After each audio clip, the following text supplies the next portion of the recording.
Olá, na semana que passou, duas notícias chamaram bem a atenção da imprensa, que foi de caráter nacional, que foi o caso do Bolsonaro ter se dito com Covid-19, apresentando um documento em que comprovava essa situação, um exame, e também o nosso prefeito aqui de Manaus, Arthur Neto, também com Covid-19, sendo embarcado num avião UTI para ser tratado em São Paulo.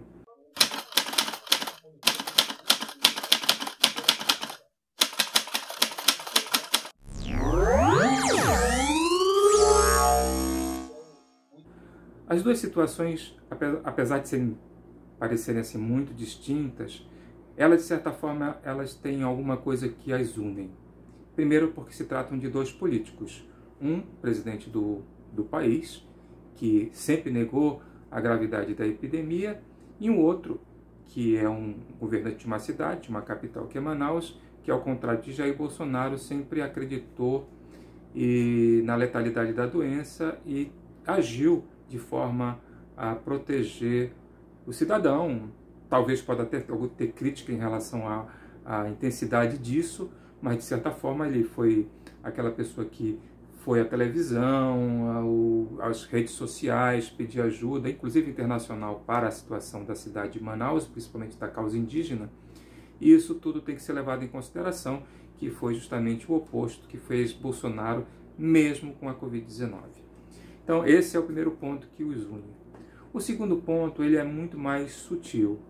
Por serem políticos, isso é muito importante que se diga, eles contam com toda a infraestrutura de saúde necessária para, havendo qualquer problema mais grave, eles possam sair da bolha onde eles estão e buscarem hospitais de ponta para serem atendidos.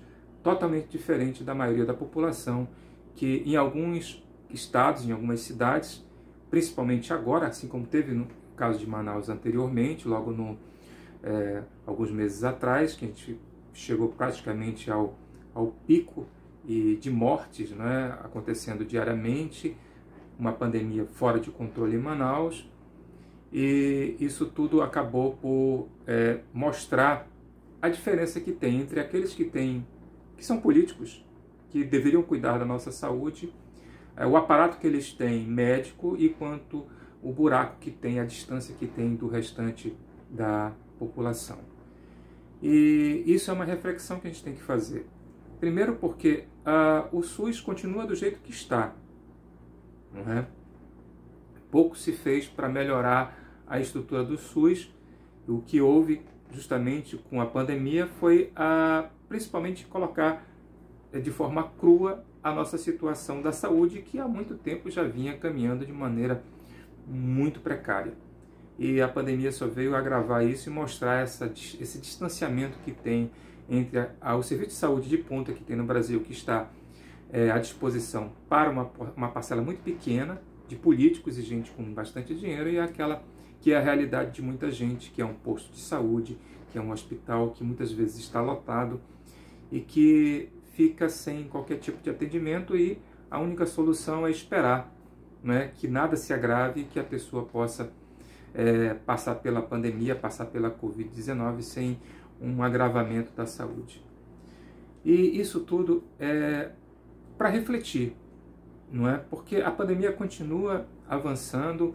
As pessoas aqui em Manaus, por exemplo, apesar da quantidade de pessoas que se curaram e também a diminuição das mortes, ainda assim a gente vê uma grande quantidade de pessoas nas ruas que ainda não tiveram contato com o vírus. Então, assim, essa história de que tudo já passou, não, porque o vírus continua, você ainda tem gente hospitalizada com Covid aqui nos nossos hospitais, então não passou coisa nenhuma. Ela está latente aí, à espera somente de alguém que não tenha tido contato com a doença para se manifestar. E é uma coisa que a gente não sabe qual é a quantidade de pessoas que hoje pode se dizer imunizadas pela doença.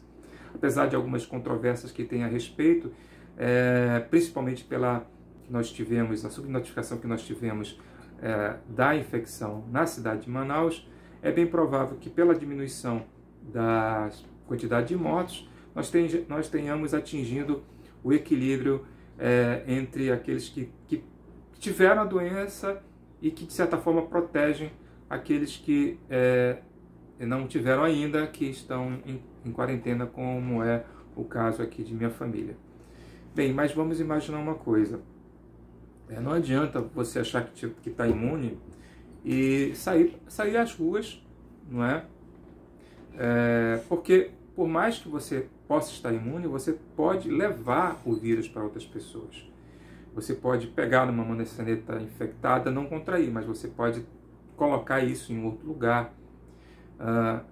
Ser o mecanismo de transporte do vírus de uma ponta a outra. Então, ao circular demais, sem proteção, sem lavar as mãos, não é que você vai deixar de pegar, mas você vai estar contribuindo para disseminar, levar o vírus para outros lugares.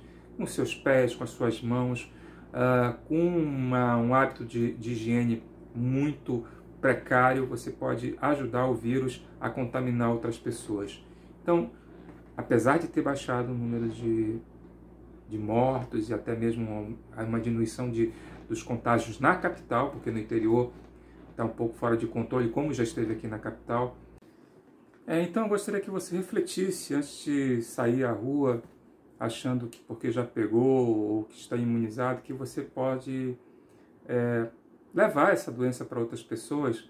Então nós temos que pensar assim mais no próximo e deixar de ser tão egoísta e se proteger ao máximo que possamos, porque a proteção sua ela equivale também à proteção de gente que ainda não teve contato com o vírus e que, se vier a se contaminar, pode ser que não tenha todo o aparato que teve Bolsonaro à sua disposição e tão poucos outros políticos que têm e as pessoas que têm recursos para isso. É uma loteria, você pode ter o sintoma grave da doença e você não pode ter um avião UTI disponível para levar você para um hospital de ponta em São Paulo ou em qualquer outra cidade do Brasil. Então essa é a minha mensagem que eu deixo aqui por hoje e finalizo dizendo que Deus nos abençoe.